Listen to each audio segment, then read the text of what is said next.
Assalamu alaikum students, hope you are all fine.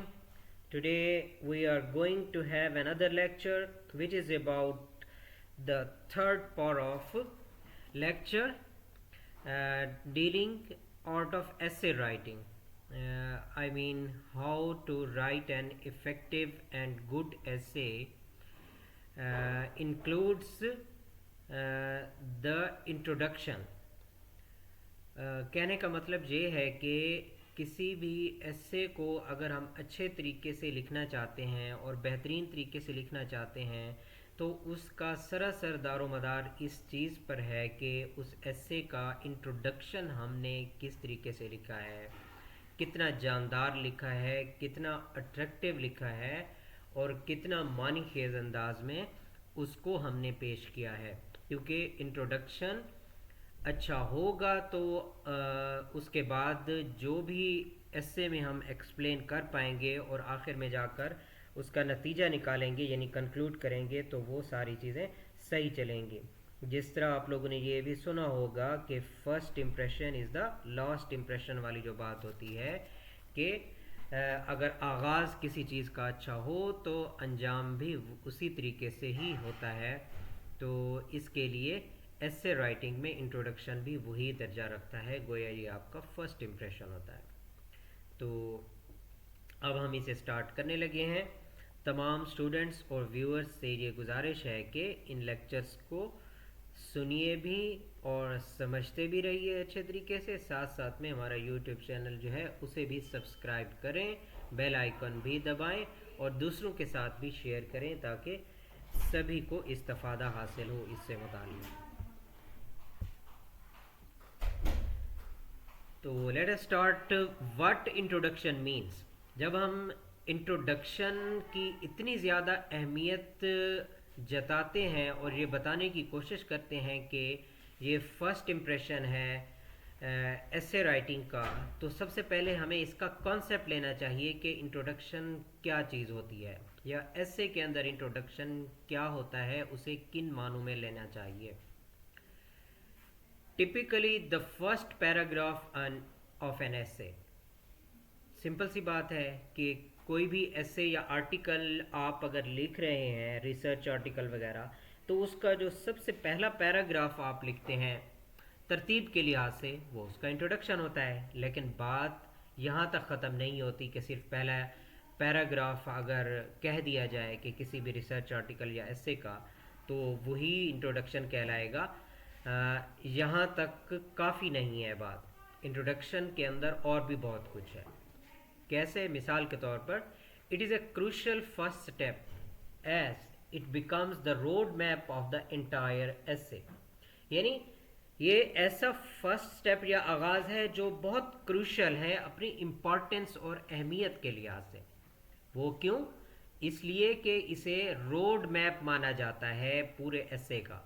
अब road map कहने से मुराद क्या है? यानी इंसान कोई भी प्रोजेक्ट अगर उसका आगाज़ करता है, उस पर अमल करने की कोशिश करता है, या इस तरीके से आप कह सकते हैं कि किसी ने कोई काम सर अंजाम देना है, कोई प्लानिंग करनी है, तो उसके लिए एक खाका बनाया जाता है या एक रास्ता मुतय्यन किया जाता है या एक डायरेक्शन सेट की जाती है। उसको क्या कहा जाता है? उस प्रोजेक्ट का या उस काम का रोड मैप कहा जाता है। वो रोड मैप गोया एक डायरेक्शन है, एक रास्ता है जो आपको आपकी मंजिल की तरफ ले जाता है। यानी एस्से के अंदर इंट्रोडक्शन रोड मैप का दर्जा क्यों रखता है? क्योंकि यही वो लम्हा है या यही वो स्टार्टिंग पॉइंट है जो आपकी डायरेक्शन और आपके रास्ते का तयन करता है कि इस पैराग्राफ के बाद आने वाला जो बतदरीज एस्से हम लिखेंगे, जिसमें हम अपनी डिस्कशन को डेवलप करेंगे, अपनी थॉट्स को डेवलप करेंगे, तो वो किस समत में जाएगी, किस डायरेक्शन में जाएगी और किस तरीके से कंक्लूड होने जा रही है वो चीज़। तो गोया इंट्रोडक्शन इतना अहम है कि जैसा कि पूरे एस्से का रोड मैप हो। It is all about engagement of the reader, और हम ये कह सकते हैं रीडर के साथ साथ examiner and presents the topic of the एस्से।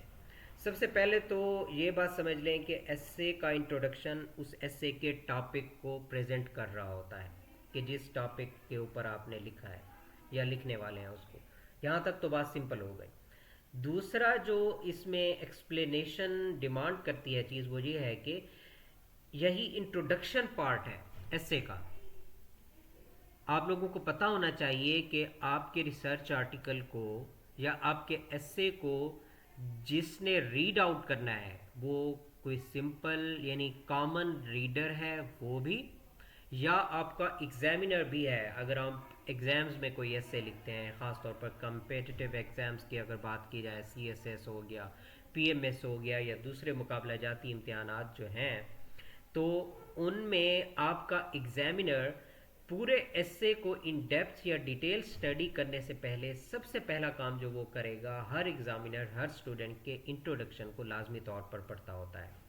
तो अब अगर आपने एसए के पेपर में पास होना है, अच्छे नंबर लेने हैं, और वो किस तरीके से होगा कि आपके एसए को पूरा पढ़ा जाए स्टेप बाय स्टेप। तो वो कब होगा जब आप उस एग्जामिनर या रीडर को एंगेज कर पाएंगे, उसको यानी अटैच कर पाएंगे, खुद के साथ एंगेज कर पाएंगे। अगर एंगेज ही ना कर पाए आपका इंट्रोडक्शन, तो फिर नेक्स्ट ऐसे चाहे आपने 4 सफ़े लिखे, 6 सफ़े लिखे, 10 सफ़े लिखे, क्योंकि पीएमएस और सीएसएस में आप लोगों को पता है कि 3 से 4 हज़ार अल्फाज तक का लेंथी ऐसे होता है। तो इतना तवील ऐसे अगर लिखा गया होगा, एग्ज़ामिनर या रीडर उसमें एंगेज ही नहीं, अगर हम स्टार्ट ऑफ द ऐसे में उसे नहीं कर पाएंगे तो वो आगे बॉदर ही नहीं करेगा, इस चीज़ की टेंशन वो मोल नहीं लेगा कि आपके ऐसे को पढ़े और आपके आर्ग्यूमेंट को समझने की कोशिश करे। तो इंट्रोडक्शन की अहमियत इस लिहाज से भी है कि ये रीडर या एग्जामिनर को एंगेज करता है, ताकि वो मजबूर हो आपका पूरा एसे पढ़ने के लिए, आपका पॉइंट ऑफ व्यू अंडरस्टैंड करने के लिए और आपके आर्ग्यूमेंट को अंडरस्टैंड करने के लिए। फर्दर इंट्रोडक्शन क्या है? Its aim is to let know the reader और examiner what is he going to expect. Introduction इस सोच के तहत लिखा जाता है, या उसे होना भी इस तरीके से चाहिए। उसके अंदर जो हम वर्डिंग लिखेंगे, जो बातें हम बयान करेंगे, जिस तरीके से स्टार्ट करेंगे उसे एंगेज करते हुए कि जो रीडर और एग्जामिनर है हमारे एसे का, तो उसे एक क्लू मिल जाए, एक इशारा मिल जाए, एक हल्की सी या क्लियर सी तस्वीर उसके सामने आ जाए कि उसे आगे पढ़ना क्या है। यानी एक लार्जर ऐसे जो उसके आगे फैला हुआ होगा, तो उसे उसका जहन डिसाइड कर ले इंट्रोडक्शन को ही पढ़ते हुए कि आगे किन पॉइंट्स पर बात की जानी चाहिए, किस तरह के दलाइल आने चाहिए, किस चीज़ को साबित करने की कोशिश की जाएगी। यानी मुस्तकबिल गोया आने वाली चीज़ों की एक धुंधली सी तस्वीर उसके सामने आ जाए। तो ये इस मकसद से इंट्रोडक्शन लिखा जाता है। A good introduction catches the attention or hooks the reader or examiner right from the start. तो यही सबसे बेसिक एम है और यही इसकी इम्पोर्टेंस को जो है डिटरमिन करता है। यही पॉइंट कि एक इंट्रोडक्शन दरअसल क्यों लिखा जाता है, या एक इंट्रोडक्शन को अपने फीचर्स और प्रॉपर्टीज़ के लिहाज से होना कैसे चाहिए कि वो अटेंशन कैच कर ले फ़ौरन। यानी जो ही पहला पैराग्राफ रीडर या एग्जामिनर पढ़े तो अपनी अटेंशन को अटैच कर ले। गोया इंट्रोडक्शन की वर्डिंग जो है वो उसकी अटेंशन को अपनी तरफ डाइवर्ट कर ले, कैच कर ले रीडर और एग्जामिनर की अटेंशन को। और हुक्स द रीडर और एग्जामिनर, इसका मतलब भी वही होता है कि यानी अटैचमेंट डेवलप हो जाए, फिर वो जब तक कंक्लूजन तक ना जाए या आपका पॉइंट ऑफ व्यू और आपका आर्गुमेंट जो है उसको अंडरस्टैंड सही तरीके से ना कर पाए, तो वो इससे सेपरेट ना हो, बोर ना हो और उससे अलहदा ना हो। तो यही इसका एम है इंट्रोडक्शन का।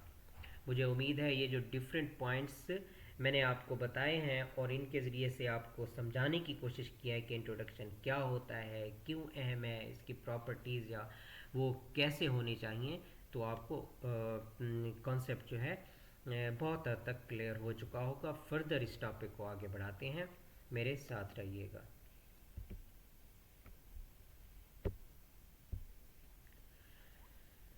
हमने लास्ट पॉइंट में जो अपना क्रक्स यानी निचोड़ निकालने की कोशिश की थी कि एग्जामिनर या रीडर को हुकअप करना चाहिए, इंट्रोडक्शन इस तरीके से लिखाना चाहिए।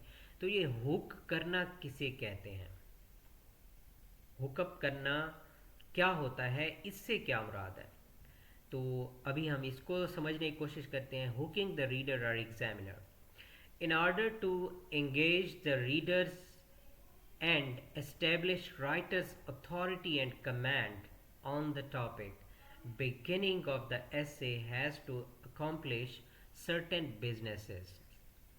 यानी दो चीज़ें हैं यहाँ जो एक्सप्लेनेशन डिमांड कर रही हैं। एक तो ये है कि हुक क्यों करना है हमें रीडर को या एग्जामिनर को जो हमारा एसे पढ़ने जा रहे हैं और हमें असेस करने जा रहे हैं।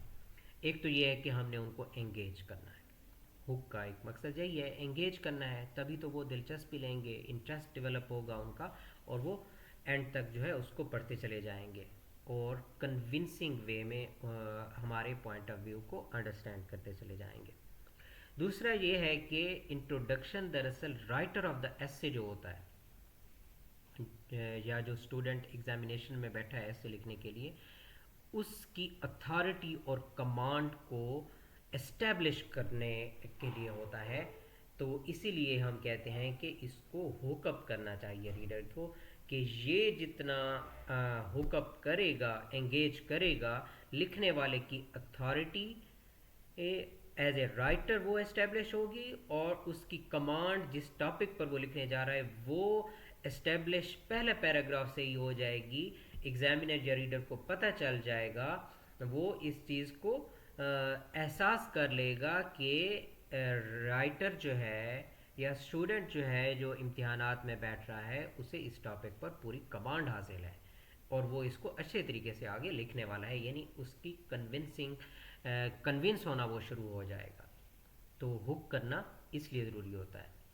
तो ये दोनों चीज़ें यानी अथॉरिटी ऑफ द राइटर कैसे एस्टेब्लिश होगी और कमांड ऑफ द टॉपिक क्यों पता चलेगी। यानी हुक अप अगर करना है रीडर को या एग्जामिनर को तो उसके लिए कुछ मखसूस काम हैं, वो तीन बुनियादी काम करने हैं इंट्रोडक्शन को, यानी लिखे हुए इंट्रोडक्शन में वो फीचर्स होने चाहिए। सबसे पहले तो ये है कि इंट्रोडक्शन को इंट्रोड्यूस करने का टास्क परफॉर्म करना चाहिए। यानी आपका इंट्रोडक्शन कब हुक अप करेगा रीडर और एग्जामिनर को, जब वो खुद फर्स्ट पैराग्राफ यानी इंट्रोडक्शन एस्से को भी इंट्रोड्यूस करा रहा होगा, यानी एक तारुफ दे रहा होगा। इसको देख लेते हैं कि एस्से को इंट्रोड्यूस कैसे कर सकता है फर्स्ट पैराग्राफ या beginning of the essay. Beginning let's the reader know what the topic is about, यानी इंट्रोडक्शन पढ़कर पता चल जाए कि ये टॉपिक है क्या चीज़ या टॉपिक से मुताल्लिक क्या चीज़ लिखा जाना है आगे। It is about establishing the essay's context, इससे एसे का कॉन्टेक्स्ट भी डेवलप हो जाएगा। कॉन्टेक्स्ट से मुराद क्या है, एक कॉन्टेक्स्ट से मुराद ये ली जाती है the frame with in which the writer will approach the topic, वो किस फ्रेमवर्क के अंदर रहते हुए उस टॉपिक को डील करने जा रहा है, कौन सी अप्रोच को यूज़ करते हुए, क्योंकि किसी एक टॉपिक को मुख्तलिफ लोग मुख्तलिफ अप्रोचेस इस्तेमाल करते हुए डील कर सकते हैं, एक्सप्लेन कर सकते हैं। तो उस पर्टिकुलर एसे का इंट्रोडक्शन वो ये तय कर देगा कि ये लिखने वाला जो राइटर है एसे को वो कौन सी अप्रोच इस्तेमाल कर रहा है और किस फ्रेमवर्क में रहते हुए आगे पूरे टॉपिक को डील करने लगा है। तो ये खसूसियत होगी तो हम कहेंगे कि आपका इंट्रोडक्शन हुकअप कर रहा है रीडर को और साथ साथ अथॉरिटी और कमांड जो है वो भी एस्टेब्लिश हो रही है। सेकंड पॉइंट है जी फोकस द एसे। इंट्रोडक्शन को एसे को फोकस करना चाहिए। अब फोकस करना से मुराद क्या है, beginning must also let the readers know what the central issue is, यानी इससे पहला पैराग्राफ ही इस चीज़ को डिटर्मिन कर देगा, एस्टेब्लिश कर देगा कि सेंट्रल इशू यानी पॉइंट ऑफ डिस्कशन कौन सा है, ऐसे में किस चीज़ को बहस किया जाएगा या बुनियादी और मरकज़ी ख्याल कौन सा है जिसकी एक्सप्लेनेशन ऐसे में की जानी चाहिए। तो ये भी इंट्रोडक्शन उस चीज़ को डिटर्मिन कर देगा। मसलन सेंट्रल इशू से मुराद जब हम बात करते हैं तो उससे क्या लिया जाता है, व्हाट क्वेश्चन और problem the writer is thinking about, कि यानी इंट्रोडक्शन पढ़ते हुए रीडर और एग्जामिनर को पता चल जाता है कि राइटर जो लिखने वाला है आगे उसके जहन में कौन से सवालात हैं टॉपिक से मुतालिक, या जो प्रॉब्लम है उससे मुतालिक कौन सी चीज़ें हैं उसके जहन में जो वो अपने माइंड में सोच रहा है। तो ये इंट्रोडक्शन ही इस चीज़ को सजेस्ट और एक्सप्रेस कर रहा होता है। That is it is to pose a question और थीसिस स्टेटमेंट, उसमें ऐसी चीज़ें शामिल करनी चाहिए इंट्रोडक्शन में। थर्ड पॉइंट है जी, हुकिंग द रीडर और एग्जामिनर से related, Orient the reader. Orient the reader यानी ये रीडर जो है या एग्जामिनर जो है आपके इंट्रोडक्शन को उसे ओरिएंट करना चाहिए, यानी ओरिएंटेशन देनी चाहिए। ओरिएंटेशन आप लोगों को आजकल पता होगा, जो ही आप लोग इंटरमीडिएट करते हैं, जिन लोगों ने एमडी कैट में जाना होता है, ई कैट में जाना होता है, या फर्दर यूनिवर्सिटीज़ में एडमिशन लेने होते हैं, तो बाज़ात ओरिएंटेशन क्लासेस या ओरिएंटेशन सेमिनार्स होते हैं जिसमें आपको तारुफ कराया जाता है, एक तस्वीर आपके सामने खींच कर रख दी जाती है कि कहाँ जा रहे हैं आप, क्यों जा रहे हैं, किस लिए जा रहे हैं, क्या बेनिफिट्स आपको मिलने वाले हैं, या आपका इंटरमीडिएट के बाद क्या क्या दायरा कार होगा, कहाँ कहाँ आप पहुँच सकते हैं। तो इस तरह के जो तारफ़ी सेशंस होते हैं, सेमिनार्स होते हैं, उनको ओरिएंटेशन या इब्तदाई क्लासेस को ओरिएंटेशन क्लासेस कहा जाता है। तो इंट्रोडक्शन दरअसल पूरे एसे का एक ओरिएंटेशन होती है, तो इसको ऐसा होना चाहिए कि गोया ये रीडर्स को ओरिएंट करे।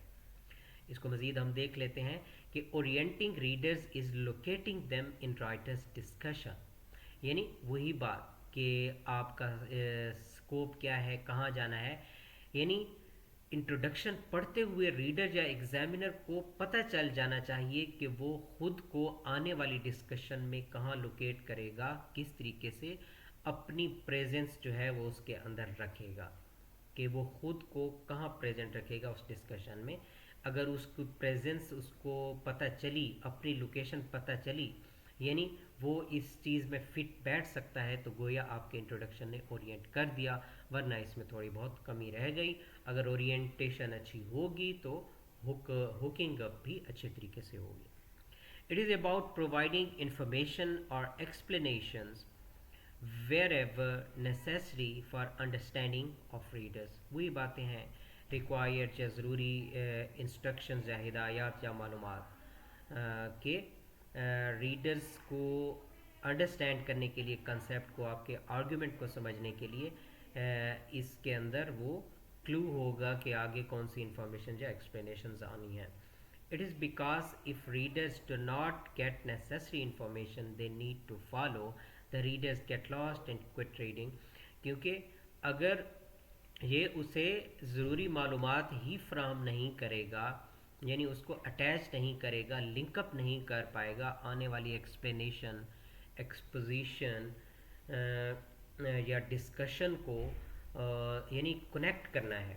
यानी कहने का मकसद ये है कि इंट्रोडक्टरी पैराग्राफ में कोई ऐसी पिन पॉइंट टाइप की या स्पेसिफिक टाइप की इंफॉर्मेशन अगर हम दे देते हैं जो आने वाली डिस्कशन से जंजीर की कड़ियों की तरह एक दूसरे से अटैच करेगी, तो वो फिर आगे बढ़ता चला जाएगा। अगर हम यहाँ कोई टिपिकल इंफॉर्मेशन, नेसेसरी इंफॉर्मेशन ही प्रोवाइड नहीं कर पाएंगे, तो रीडर जो है वो कहीं खो जाएगा, यानी अपनी मंजिल लूज़ कर देगा, डायरेक्शन लूज़ कर देगा, वो रास्ता ज़ाय कर देगा और कहीं गुम हो जाएगा, और अल्टीमेटली वो फिर आपके एस्से को पूरा रीड आउट भी नहीं कर पाएगा और रीडिंग को दरमियान में ही कहीं छोड़ देगा।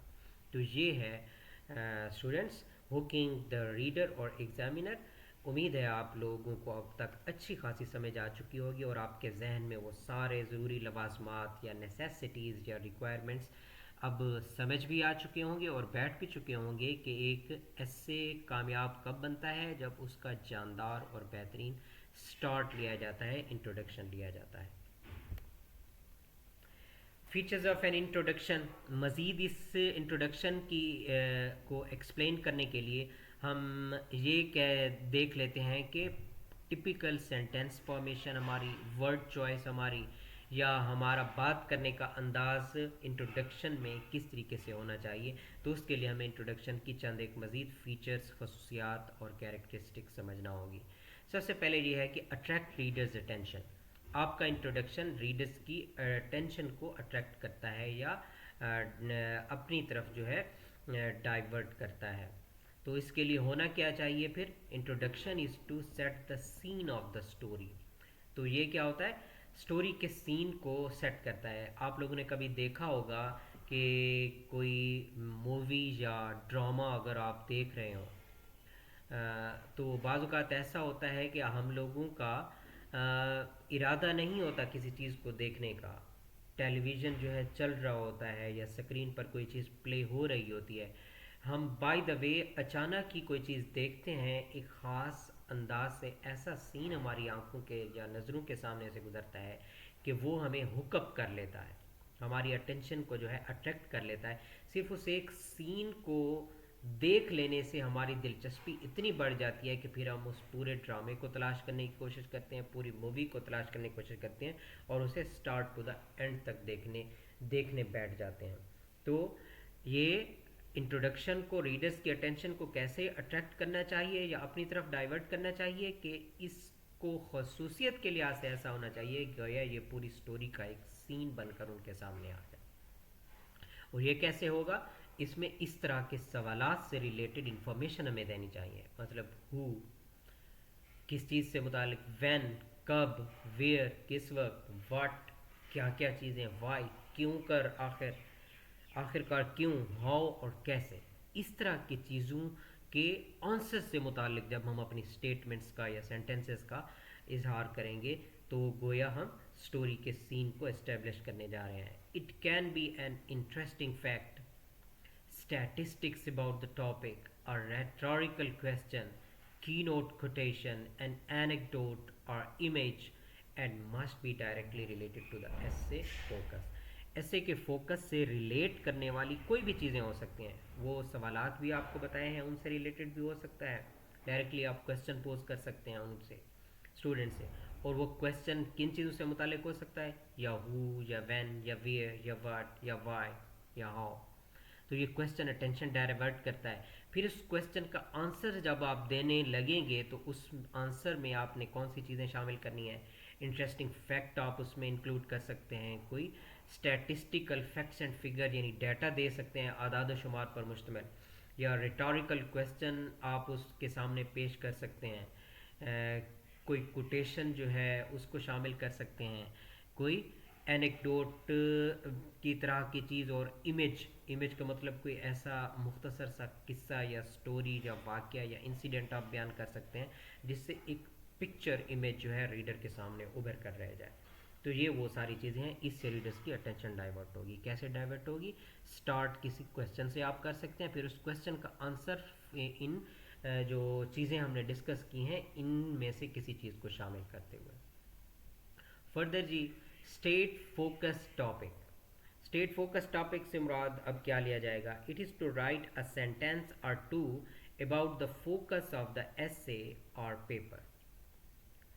यानी इससे मुराद ये है कि आपने एक सेंटेंस या दो सेंटेंस कम अज़ कम ऐसे लिखने हैं जो आपके रिसर्च पेपर या ऐसे जो आप लिखने जा रहे हैं उसको फोकस करने वाले हो। मिसाल के तौर पर, what is the topic about, कि आपका टॉपिक है किस चीज़ से मुतालिक, why is this topic important, ये टॉपिक क्यों अहमियत का हामिल है। It also includes background information, इसमें आप उसका पस मंज़र या बैकग्राउंड भी दे सकते हैं। तो इस तरीके से जो आप सेंटेंसेस इंक्लूड करेंगे अपने इंट्रोडक्टिव पैराग्राफ में तो गोया आप फोकस करते हुए टॉपिक को जो है बयान कर रहे हैं। State thesis. Thesis is about writers specific topic, his main points about the topic and the points of discussion. यानी ये थीसिस से मुराद क्या होती हैं आपकी थीसिस स्टेटमेंट, राइटर का स्पेसिफिक टॉपिक जिसके ऊपर वो लिखना जा रहा है या डिस्कशन के मेन पॉइंट्स जिनके ऊपर उसने टॉपिक के मुतालिक डिस्कशन वगैरह करनी है। An introduction must highlight this particular element, और आपके इंट्रोडक्शन को ये सारी चीज़ें जो है उसमें शामिल करनी चाहिए। फर्दर फीचर्स ऑफ इंट्रोडक्शन में चीज़ें जो शामिल हैं वो ये हैं कि स्टिक टू फॉर्मल लैंग्वेज और टोन, यानी आपके इंट्रोडक्शन को फॉर्मल लैंग्वेज यूज़ करनी चाहिए और टोन भी फॉर्मल टोन होनी चाहिए, इनफॉर्मल नहीं होनी चाहिए। इससे क्या मुराद ली जाती है? Academic writing is very strict to everything about ऐसे फॉर्मेट, क्योंकि मोस्टली आपके ऐसे जो होते हैं वो एकेडमिक एनवायरनमेंट में या एकेडमिक सिचुएशंस में ही होते हैं, यानी आप कोई ना कोई कोर्स ऑफ स्टडी कर रहे होते हैं या कॉम्पिटिटिव एग्ज़ाम्स की बात की जाए सीएसएस या पीएमएस की, तो वो भी कोई एक एकेडमिक राइटिंग या एकेडमिक एनवायरनमेंट और सिचुएशन होती है, और एकेडमिक राइटिंग और सिचुएशन का एक स्ट्रिक्ट फॉर्मेट होता है, आप उससे बाहर नहीं जा सकते। कहने का मकसद ये है कि इसमें पर्सनल ऐसे की तरह की बातें नहीं होती, बल्कि वो एक जो क्राइटेरिया या सेट पैटर्न होता है आपने उसी के अंदर रहना होता है। तो फिर आपको वर्डिंग या लैंग्वेज जो यूज़ करनी है और जो टोन उसके अंदर रखनी है आपको, वो भी फॉर्मल नेचर की होनी चाहिए, जो पर्टिकुलर फॉर्मेट से रिलेट कर रही हो। Consider informal style only if it is requested और अलाउड। इनफॉर्मल आप टोन या स्टाइल सिर्फ उसी वक्त अख्तियार कर सकते हैं अगर उसकी इजाज़त हो या खुद कहा जाए आपको, यानी एग्जामिनर की तरफ से जो आपसे पूछने जा रहे हैं। Clarity, सक्सेंट and intrigue. इंट्रोडक्शन के मज़ीद फीचर्स में क्या है? क्लैरिटी ही होनी चाहिए इसमें, सक्सेंट होना चाहिए इसको, और इंट्रिग डेवलप करना चाहिए। अब इनको मज़ीद हम देख लेते हैं कि ये क्लैरिटी कैसे पैदा होगी, सक्सेंट कैसे होगा और इंट्रिग कैसे डेवलप करेगा। Clarity is about leaving no ambiguity.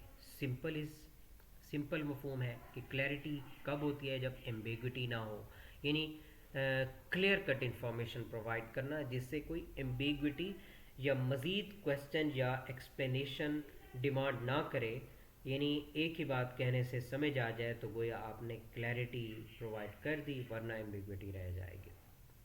Being succinct is to be to the point, यानी सक्सेंट का सिंपल मतलब क्या है? टू द पॉइंट, यानी ये ऐसी इख्तसार है। सक्सेंट का मतलब होता है इख्तसार के साथ लिखना, मुख्तसर तरीके से लिखना, ऐसा इख्तसार जिसमें बात कम भी ना रह जाए, यानी ऐसा इख्तसार भी ना हो कि कंसेप्ट डेवलप ही ना होने पाए, बात समझ भी ना आए, और इतना ज़्यादा भी तवालत में उसको ना होना चाहिए कि आप रिक्वायर्ड या लिमिटेड या डिटरमेंट जो एक हद आपके लिए तय की गई थी, आप उसको एक्सप्लेनेशन की तरफ चले जाएं।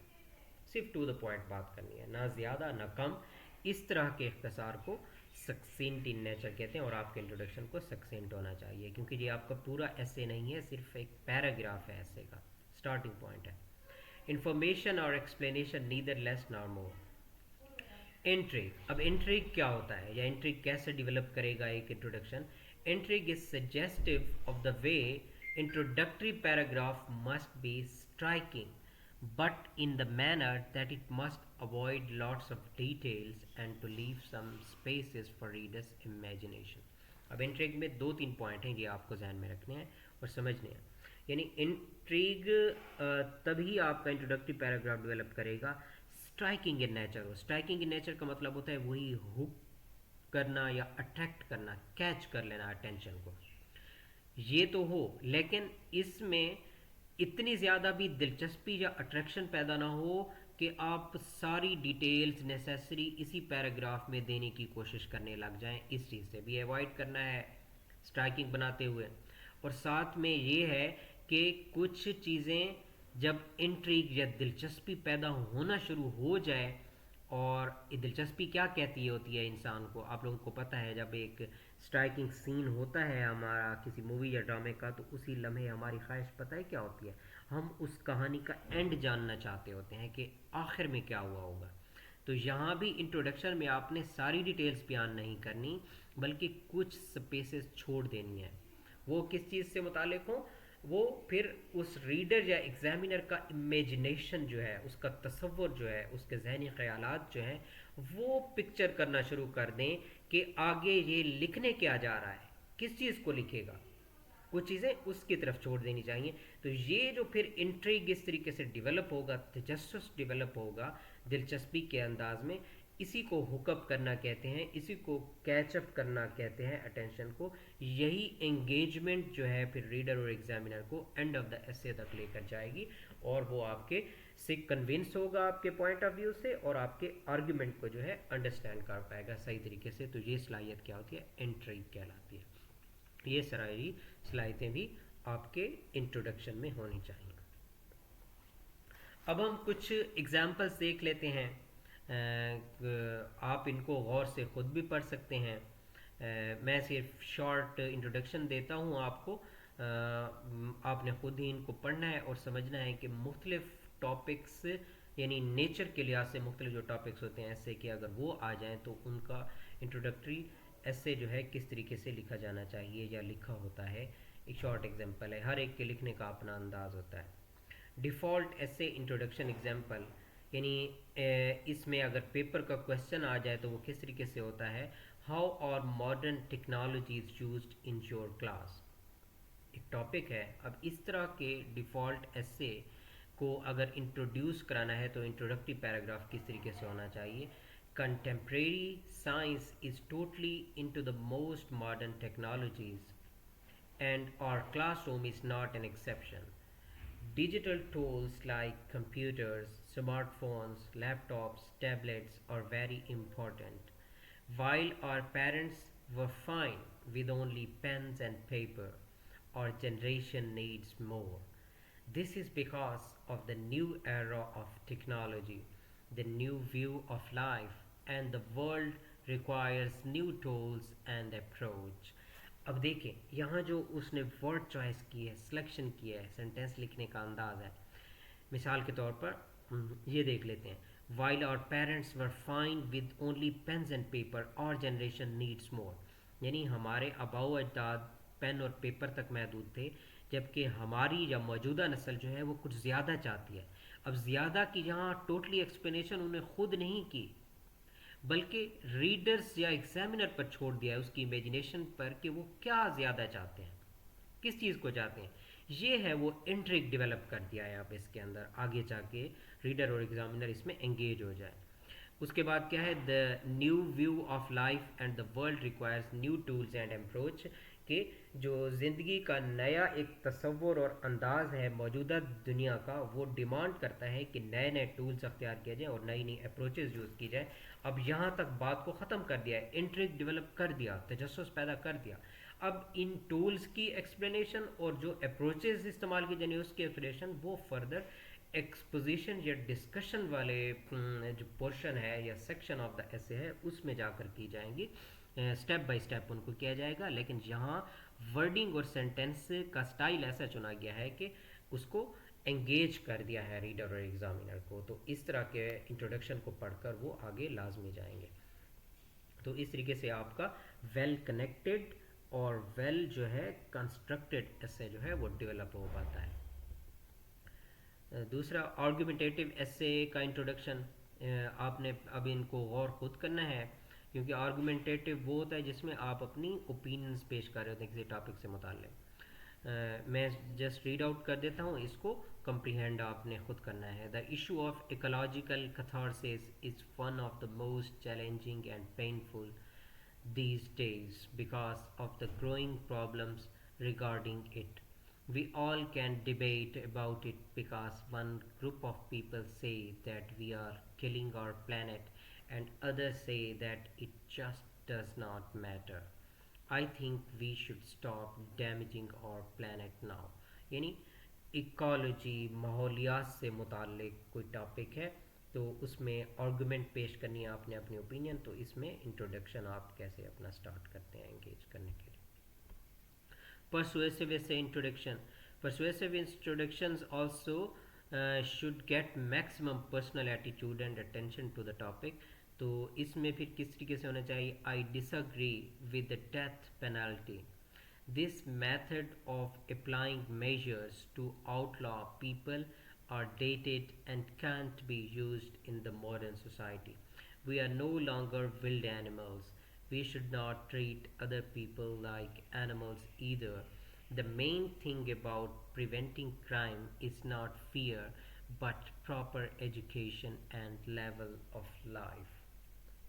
तो यानी परसुएट करना है आपने किसी चीज़ से। ऐसे टॉपिक्स भी आपके एग्जामिनेशन में आ जाते हैं, आपको एक साइड लेनी पड़ती है, या उसके अगेंस्ट जाना पड़ता है या उसकी फेवर में जाना पड़ता है। दोनों सूरतों में आपने रीडर और एग्जामिनर को परसुएट करना होता है, कन्विंस करना होता है कि वो आपके पॉइंट ऑफ व्यू के से कन्विंस हो जाए। तो टोन जो होती है वो परसुएसिव आपको अख्तियार करना पड़ती है। तो उसके लिए इंट्रोडक्शन आपका किस तरीके से होना चाहिए। नेक्स्ट है जी, कंपेयर एंड कंट्रास्ट ऐसे इंट्रोडक्शन। चीज़ों को कंपेयर और कंट्रास्ट हमने करना होता है।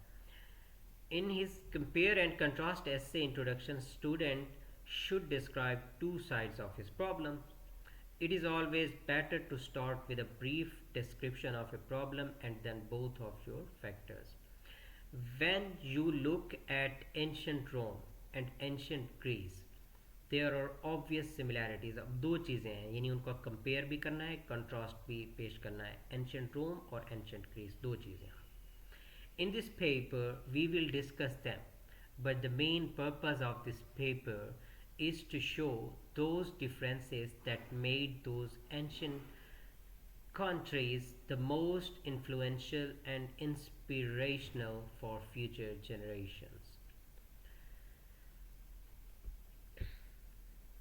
तो स्टूडेंट्स, यहाँ तक जो है हमने इंट्रोडक्शन को इन डेप्थ जो है वो स्टडी कर लिया है कि एक एस्से के इंट्रोडक्शन को किस तरीके से होना चाहिए और किस तरीके से एंगेजिंग होना चाहिए, हुकअप कैसे करना चाहिए रीडर और एग्जामिनर को।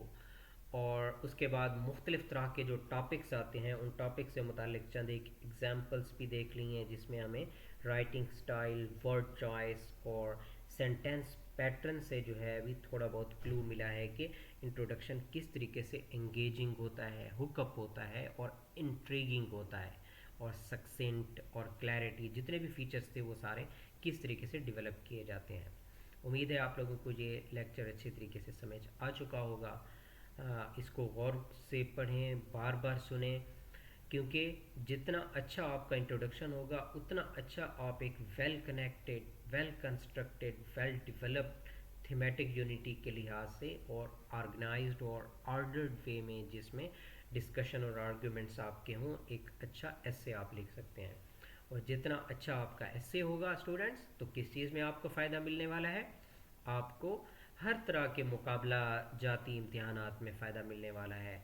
CSS हो गया, PMS हो गया, और दूसरे सिलेक्टिव टेस्ट होते हैं, जिस तरीके से तहसीलदार की वैकेंसीज़ आती हैं, तो उसमें आपको उर्दू ऐसे भी लिखना होता है, इंग्लिश ऐसे भी लिखना होता है। तो ऐसे लिखने का पैटर्न ऑलमोस्ट सेम है, लैंग्वेज चाहे उर्दू हो या इंग्लिश हो। तो ये अहमियत के लिहाज से बहुत वाइटल इम्पोर्टेंस रखता है। हमारा यूट्यूब चैनल अगर अभी तक आपने सब्सक्राइब नहीं किया, तो आप तमाम व्यूअर्स से रिक्वेस्ट है कि यूट्यूब चैनल हमारा सब्सक्राइब करें, बेल आइकन भी दबाएं, ताकि इस तरह के इंफॉर्मेटिव और बेनिफिशियल लेक्चर्स की इतला आपको बर वक्त मिलती रहे।